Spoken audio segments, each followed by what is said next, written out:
कल्पना कीजिए कि कोई आपको ताने मारता है, आपको अपमानित करने की कोशिश करता है या आपकी भावनाओं के साथ खेलता है। अब दो संभावनाएं हैं, या तो आप इस पर प्रतिक्रिया दें और अपने मन की शांति खो दें, या आप एक गहरी सांस लें, मुस्कुराएं और बिना विचलित हुए आगे बढ़ जाएं। कौन सा विकल्प बेहतर है? स्टोइक दर्शन हमें सिखाता है कि दुनिया में होने वाली घटनाओं को हम नियंत्रित नहीं कर सकते, लेकिन उन पर अपनी प्रतिक्रिया को नियंत्रित करना पूरी तरह हमारे हाथ में है। अगर आप भावनात्मक रूप से अलग रहना सीख जाते हैं, तो जीवन में हर परिस्थिति को अधिक स्पष्टता और आत्मविश्वास के साथ संभाल सकते हैं। भावनात्मक रूप से अलग रहना का अर्थ यह नहीं है कि आप पत्थर बन जाएं या संवेदनहीन हो जाएं। इसका अर्थ यह है कि आप अपने मन पर नियंत्रण रखें, दूसरों की बातों और कार्यों से प्रभावित न हों और हर परिस्थिति में स्थिर और शांत रहें। जब आप ऐसा करने लगते हैं, तो आपका जीवन बाहरी दुनिया की उठापटक से प्रभावित नहीं होता और आप सच्ची आंतरिक शांति प्राप्त कर सकते हैं। स्टोइक दर्शन में ऐसे कई सिद्धांत हैं जो हमें सिखाते हैं कि भावनात्मक रूप से अलग रहते हुए भी हम अपनी जिम्मेदारियों को निभा सकते हैं और जीवन को पूरी गंभीरता के साथ जी सकते हैं। आइए समझते हैं कि यह कैसे किया जाए। सबसे पहले हमें यह समझना होगा कि हमारी भावनाओं की जड़ क्या है।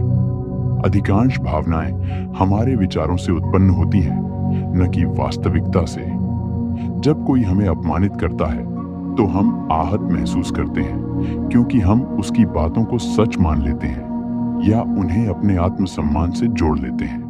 लेकिन अगर हम यह समझ लें कि यह केवल किसी और की राय है और यह हमारी असली पहचान को परिभाषित नहीं कर सकती, तो हम भावनात्मक रूप से प्रभावित नहीं होंगे। स्टोइक दार्शनिक एपिक्टेटस ने कहा था, यह चीजें नहीं हैं जो हमें परेशान करती हैं, बल्कि उन चीजों के बारे में हमारे विचार हमें परेशान करते हैं। यानी समस्या बाहरी नहीं है, बल्कि हमारी अपनी सोच के भीतर है। जब हम इस सत्य को स्वीकार कर लेते हैं, तो हम भावनाओं के प्रवाह में बहने के बजाय खुद को नियंत्रित करना शुरू कर देते हैं। अब सवाल यह है कि जब कोई हमें भड़काने की कोशिश करे, तो हम कैसे प्रतिक्रिया दें? स्टोइक दृष्टिकोण कहता है, बाहरी चीजों को खुद पर हावी मत होने दो। अगर कोई आपको गुस्सा दिलाने की कोशिश कर रहा है और आप शांत रहते हैं, तो उस व्यक्ति की शक्ति खत्म हो जाती है। लेकिन अगर आप गुस्से में आ जाते हैं, तो आप उसकी योजना का हिस्सा बन जाते हैं। यह भावनात्मक स्वतंत्रता का सार है। आप दूसरों के नियंत्रण में नहीं रहते, बल्कि अपने स्वयं के स्वामी बनते हैं। इसी तरह जब कोई आपकी प्रशंसा करता है, तो उस पर भी जरूरत से ज्यादा ध्यान देना आपको अस्थिर कर सकता है, क्योंकि अगर आप दूसरों की प्रशंसा से अत्यधिक प्रभावित होते हैं, तो उनकी आलोचना भी आपको उतना ही प्रभावित करेगी। स्टोइक्स का मानना था कि हमें न तो प्रशंसा में बह जाना चाहिए और न ही आलोचना से टूटना चाहिए। हमें अपने सिद्धांतों पर अडिग रहना चाहिए, चाहे कोई कुछ भी कहे। एक और महत्वपूर्ण स्टोइक सिद्धांत है, जो तुम्हारे नियंत्रण में नहीं है, उसके बारे में चिंता मत करो। यह विचार आपको हर स्थिति में स्थिर रहने में मदद करता है। मान लीजिए कि किसी ने आपके बारे में झूठी अफवाह फैला दी। अब आप दो चीजें कर सकते हैं, या तो आप उस पर अपना समय और ऊर्जा बर्बाद करें, या आप इसे नजरअंदाज कर आगे बढ़ें।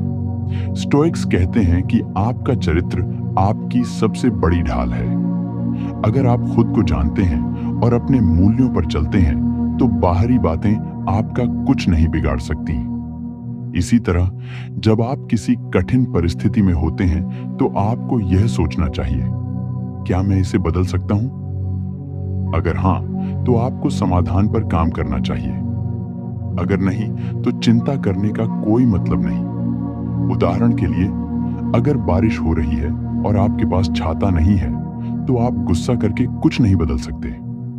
लेकिन अगर आप इसे स्वीकार कर लें और भीगने को सहजता से लें, तो आपकी मानसिक शांति बनी रहेगी। भावनात्मक रूप से अलग रहने का एक और तरीका है, खुद को याद दिलाना कि यह दुनिया अस्थायी है। स्टोइक दार्शनिक मार्कस ऑरेलियस ने कहा था, हर चीज नश्वर है, हर चीज बदल जाएगी। जब आप इस सत्य को स्वीकार कर लेते हैं तो किसी भी स्थिति को लेकर अत्यधिक भावुक नहीं होते। अगर कोई आपकी आलोचना करता है तो सोचिए कि कुछ समय बाद यह मायने नहीं रखेगा। अगर आप किसी कठिन दौर से गुजर रहे हैं तो याद रखिए कि यह भी बीत जाएगा। इस दृष्टिकोण से आप अपनी भावनाओं को नियंत्रित कर सकते हैं और जीवन को अधिक संतुलित तरीके से देख सकते हैं। इसके अलावा हमें अपनी इच्छाओं को नियंत्रित करना सीखना होगा। अक्सर हमारी भावनात्मक अस्थिरता का कारण हमारी अतिशय इच्छाएं होती हैं। हम चाहते हैं कि लोग हमें पसंद करें, हमारा सम्मान करें, हमारी सराहना करें। लेकिन स्टोइक्स कहते हैं, दूसरों की राय को नियंत्रित करना तुम्हारे हाथ में नहीं है, लेकिन अपने विचारों को नियंत्रित करना तुम्हारे हाथ में है। अगर आप दूसरों की स्वीकृति पर निर्भर रहेंगे तो आप हमेशा असंतोष में रहेंगे। लेकिन अगर आप अपने आंतरिक मूल्यों पर ध्यान देंगे तो बाहरी चीजें आपको प्रभावित नहीं कर पाएंगी। भावनात्मक रूप से अलग रहने का एक और रहस्य है वर्तमान क्षण में जीना। अक्सर हम अतीत की गलतियों या भविष्य की चिंताओं में खोए रहते हैं, जिससे हमारी भावनाएं अस्थिर हो जाती हैं। स्टोइक्स कहते हैं, भविष्य की चिंता मत करो, अतीत को छोड़ दो, केवल वर्तमान में जियो। जब आप हर क्षण को पूरी जागरूकता से जीने लगते हैं तो आपकी भावनाएं आपको नियंत्रित करने के बजाय आपके नियंत्रण में आ जाती हैं। भावनात्मक रूप से अलग रहने का अर्थ यह नहीं है कि आप ठंडे दिल के हो जाएं या इंसानियत खो दें। इसका अर्थ यह है कि आप हर स्थिति में संतुलित और शांत बने रहें, चाहे परिस्थितियां कैसी भी हों।